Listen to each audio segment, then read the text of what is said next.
대중문화 현상으로 우리 사회를 진단한다. 문화코드 94.5.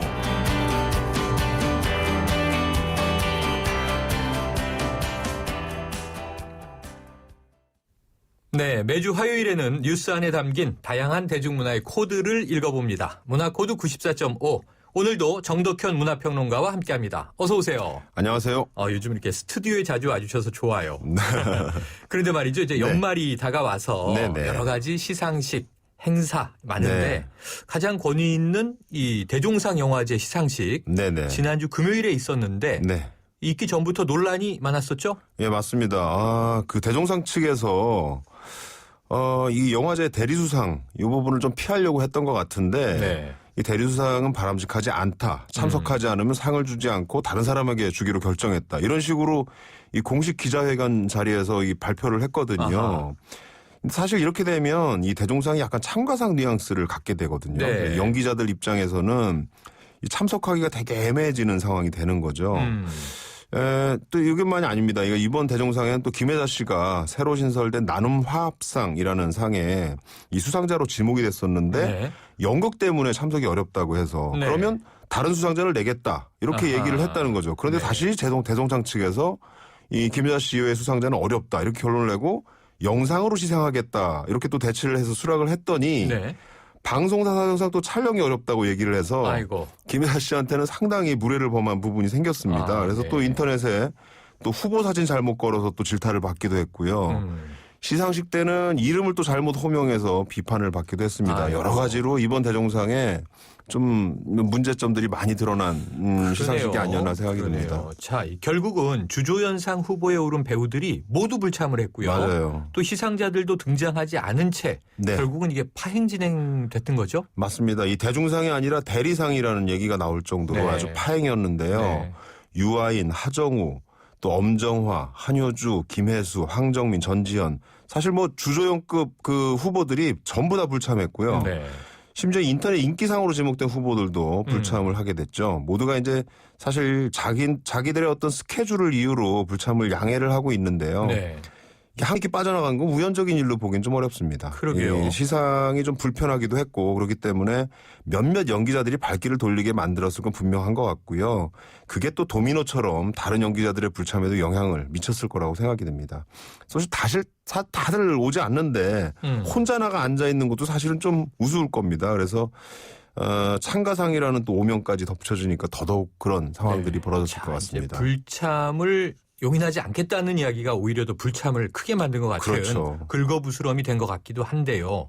이 국제시장 이 영화가 10관왕을 달성하면서 네. 대종상에 좀 최근 흔한 관행이 돼버린 몰아주기가 반복된 것 아니냐 이런 비판이 나오고 있어요. 예. 이 그동안 시상에 있어서도 논란들이 많았던 것이 사실인데 네네. 대종상의 문제점 뭘로 좀 짚어주시겠습니까? 지난 2012년 아까 몰아주기 시상에 대한 얘기인데요. 네. 2012년 49회 대종상 영화제에서는 이 광해가 총 22개 부문에서 무려 15개 상을 휩쓴 바가 있습니다. 많이 탔네요. 엄청 많이 받았죠. 네. 그래서 그 당시에 이제 비난이 굉장히 많이 쏟아졌었는데요. 이번 국제시장 10관왕도 마찬가지입니다. 네. 심지어 이 윤재균 감독은 상을 받으면서도 사과를 했었죠. 네. 상 받으면서 이렇게 부담되고 땀이 나기는 처음인 것 같다. 아하. 무대에 많이 올라와서 죄송하다 이렇게 얘기했고요. 아이고. 이 자리에 이준익 감독님, 임권택 감독님도 계신데 내가 이런 상을 받아도 되는지 모르겠다. 뭐 이러면서 좀 당황한 기색이 역력했습니다. 네, 이게 올해 드러난 문제점들이 뭐 네. 정도의 차이는 좀 있겠습니다만 그동안 영화제가 가지고 있었던 좀 근본적인 문제다. 이렇게 분석하십니까? 예, 저는 좀 그렇게 보고 있는데요. 네. 한두 번이 아니고 거의 매 논란이 나오고 있다는 건 영화제가 가진 본질적인 문제가 있다고 저는 보고 있습니다. 네. 특히 대종상이 지나치게 좀 보수적인 색채로 표장되어 있다는 비판은 이런 네. 논란들이 더 첨예해지는 이유가 되기도 하는데요. 네. 과거 애니갱 사태가 또 대종상의 보수적 색채를 가장 잘 드러내준 사건이었죠. 네. 이 96년 당시 개봉조차 하지 않은 애니갱이 작품상, 감독상, 여우 조연상을 받았던 거죠. 당시 경쟁작이 아름다운 청년 전태일, 네. 꽃잎, 테러리스트, 네. 은행나무 침대 이런 영화들이 있었는데 너무 정치적인 시상이 아니었냐 이런 비난이 가해졌습니다. 이게 오래된 논란이군요. 맞습니다. 자, 이게 외국 영화 시상식 보면 말이죠. 네. 이 축제의 장이라는 것을 실감하게 돼요. 재미도 있고. 네, 맞습니다. 이런 영화제 만드는 것 이게 어려운 걸까요? 뭐 어렵겠습니까? 그저 상식적인 판단을 하면 되는 건데 네. 무엇보다 지금 현재 대중들, 이게 지금 국민들의 공감대를 가져갈 수 있는가, 그런 시상식이 될 수 있느냐, 요게 이제 관건일 겁니다. 네. 결국 대종상은 국가의 지원을 받는 시상식이잖아요. 그렇죠. 그러니까 국민의 세금이 들어가는 건데요. 그렇다면 지금 국민의 입장에서 어떤 균형을 잡아야 될지 않을까 하는 생각이 듭니다. 또한 네. 주최 측이 너무 상을 준다는 것으로 이제 군림하려고 한다거나 뭔가 권위를 세우려 한다는 건 좀 구태연한 태도라고 생각합니다. 네. 말씀하신 대로 결국 영화제는 영화인들의 축제가 되어야 한다고 생각합니다. 네, 이 올해 대종상이 말이죠. 네. 심사위원을 공개하지 않았어요. 네네. 이 영화제가 끝나고 난 뒤에 심사 결과를 공개하겠다. 이렇게 말은 했는데 이미 벌어진 사태 수습하기에는 맞아요. 역부족인 것 같고요. 예. 자, 심사 과정만 투명하게 공개가 돼도 네. 문제점들을 좀 바로 잡아 나갈 수 있진 않을까요? 저도 이제 여러 심사에 좀 참여하고 있는데요. 네. 심사에서 가장 중요한 건 절차적인 투명성입니다. 맞습니다. 이 저마다 이 심사위원들 입장이 다를 수밖에 없는데 그렇죠. 그것이 합당한 이유에 의해서 달라야 되고요. 그렇게 다른 입장도 전체적인 토의와 논의를 거쳐서 시상자가 결정되면 깨끗이 또 승복할 수 있는 그런 쿨한 시스템을 가져와야 된다는 네. 거죠.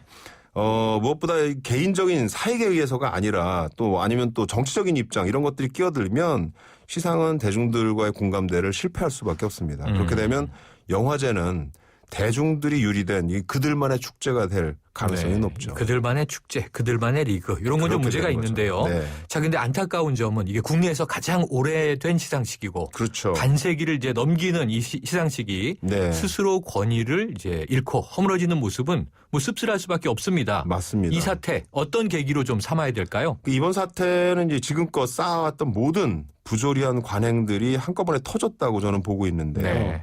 이제 바닥을 보인 거라고 볼 수 있는 거죠. 그러니까 어떤 면에서는 이게 기회가 될 수도 있다. 이렇게 저는 생각을 합니다. 네.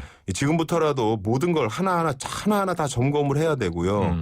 새롭게 재정비해야 되는 거죠. 무엇보다 이 상이 지향하는 철학이 뭔지 이거 정확하게 좀 해야 될 것 같고요. 네. 거기에 맞는 심사위원 위촉, 심사가 또 공정하게 이루어져야 되는 이런 부분들도 결국은 잃어버린 고리를 찾는 데는 아주 중요한 부분이라고 네. 생각합니다. 그게 아니라면 앞으로는 이 존폐 자체가 좀 어려운 상이 될 수도 있을 것 같습니다. 살아나길 바라봅니다. 아까 말씀하신 대로 국민 공감대와 상식 이걸 좀 회복하면 좋을 것 같은데 맞아요. 오늘 말씀 감사합니다. 감사합니다. 지금까지 문화코드 94.5 정덕현 문화평론가였습니다.